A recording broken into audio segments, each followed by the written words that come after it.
Selam arkadaşlar. Bu videomuzun konusu bağımlı değişkenler için köşe çözümü Tobit modeli. Köşe çözümü ilgilenen değişkenin sürekli fakat aldığı değer aralığı olarak sınırlandırıldığı durumları tanımlar. Tipik olarak negatif olamaz. Örnek vermek gerekirse insanların önemli bir kısmı alkol, tütün, bebek bezi olarak sıfır miktarda satın almaktadır. Tobit modeli açık bir şekilde bu tip bağımlı değişkene sahip olanları modellemektedir. Sadece gerçel değerler alabilen gizli değişken y-yıldız cinsinden formüle edilebilirler. Bunun için klasik doğrusal regresyonun varsayımları, 6 varsayım, bunları 2, 3 ve 4. bölümlerde ele almıştık. Geçerli olduğu varsayılmaktadır. Eğer y-yıldız pozitif ise y eşittir y yıldıza. Diğer durumlarda ise yani negatif olduğu durumlarda sıfırdır. Woolrich 2016 kısım 17.2'de bu model için özelliklerin nasıl ve likelihood ya da olabilirlik fonksiyonunun nasıl türetildiğini gösterir. Parametrelerin yorumlanmasına ilişkin problem logit ve probit modelinki gibidir. Beta j xj'nin y yıldızın açıklayıcı değişkenler üzerine beklenen değerinin ceteris paribus etkisini ölçmektedir.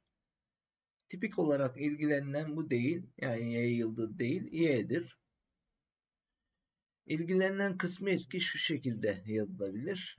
Herhangi bir bağımlı değişkenin herhangi bir değişkene göre türevini aldığımızda o değişkenin bağımlı değişken üzerindeki etkisini elde ederiz. Nitekim burada y'nin xj'ye göre yani j'inci bağımlı açıklayıcı değişkene göre türevi. Dolayısıyla zincir kuralı kullanılmakta. Link fonksiyonunun, bağlantı fonksiyonunun türevi çarpı parantezin içinin türevi yani xj'nin önündeki parametremiz.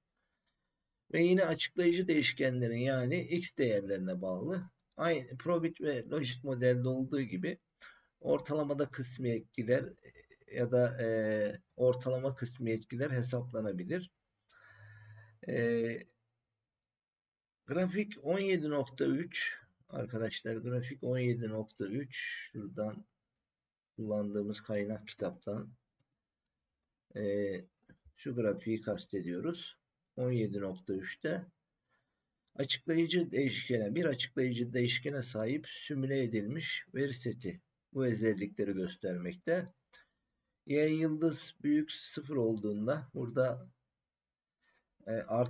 artı değerleri y yıldız, sıfırla belirtilenler y değerleri, noktalı yıldızın beklenen değeri yani şu ifade düz çizgide y'nin beklenen değeri. Ne zaman y yıldız pozitif olduğunda beklenen değer y ile y yıldız üst üste binmekte. Bakın burada artı işaretlerle yuvarlak işaretler üst üste binmiş durumda. Y yıldız negatif olduğunda, sıfırdan düşük olduğunda y değerleri ne değeri alıyor? Sıfır ve sıfıra yakın değerler almakta.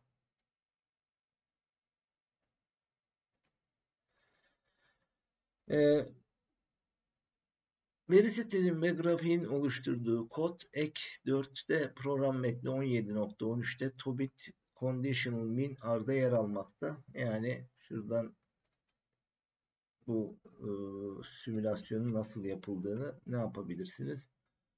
Bulabilirsiniz. Yani şu kodlar kullanılaraktan ne yapılıyor? Simülasyon yapılıyor. Asıl konumuz bu olmadığı için ama isterseniz buna ne yapabilirsiniz? Belirttiğimiz web sayfası vardı bu derslerin başında. O web sayfasından gidip kod satırlarını isterseniz direkt indirebilirsiniz. İsterseniz de biraz önce gösterdiğim videodan kendiniz biraz önce görmüş olduğunuz kısımdan ne yapabilirsiniz? Kendiniz yazabilirsiniz. Arda pratik ML yani maksimum likelihood, Türkçesi en yüksek olabilirlik tahmini için farklı opsiyonlar mevcut. AR paketi Tobit komutu ve SenseRec paketi SenseRec komutu sunmakta. Her ikisi de benzer şekilde işlemekte ve kullanılması kolay.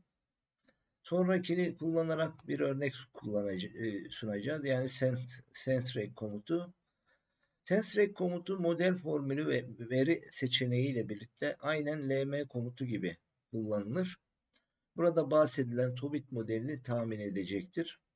Diğer köşe çözümleri y büyük eşittir a ve y küçük eşittir b, left ya da right opsiyonları kullanılarak belirlenebilir. SenseRec'ten elde edilen sonuçlar res adlı değişkende ya da dosyada saklandıktan sonra ortalamada kısmi etkiler kolaylıkla mar EFF parantez içinde ret komutu ile ne yapılabilir? Hesaplanabilir.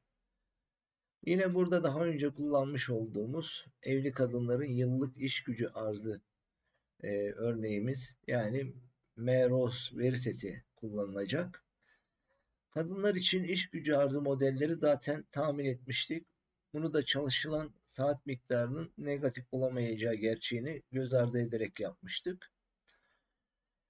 Biraz sonraki program metni 17.14'te bu gerçeği hesaba katarak bir Tobit modelini tahmin etmektedir. Aynı zamanda marg-eff komutu kullanılarak ortalamada kısmi etkiler hesaplanmakta.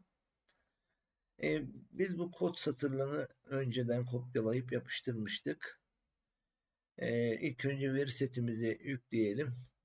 Sonra tahmin için kullanacağımız paketi kullanıma açalım library komutuyla. Regresyonumuzu tahmin ediyoruz. Buradan SenseRec komutuyla.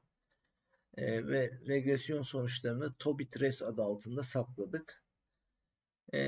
Regresyon sonuçlarına summary komutuyla ne yapabiliriz? Ulaşabiliriz. Beta 0 şapka, beta 1 şapka, standart hataları, T değerleri ve anlamlılık düzeylerini gösteren P değerleri mevcut.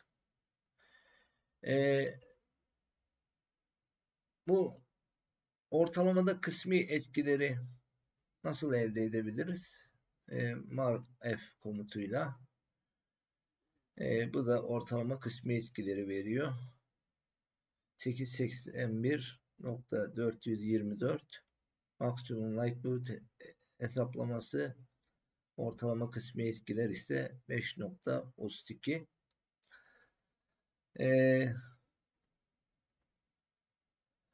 Tobit modellerini hesaplamak için diğer bir alternatif Survival paketindeki Surv ve Rec komutudur.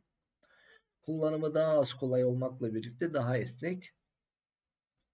Tüm özelliklerini tartışmamakla beraber program metni 17.15 biraz sonraki göreceğimiz program metni biraz önceki örnekte sadece aynı sonuçlar tekrar üretildiğini göstermekteyiz.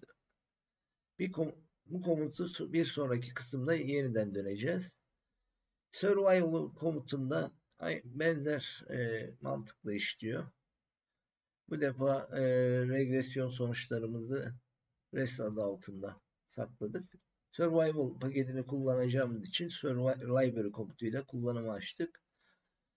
Burada iki komutumuz surv-rec aynı regresyonu, yukarıdaki aynı regresyonu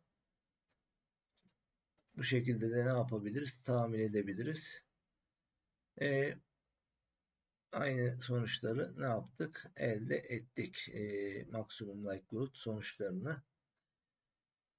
Bir sonraki videomuzda sansürlenmiş ve budanmış regresyon modellerinde görüşmek üzere. Hoşça kalın.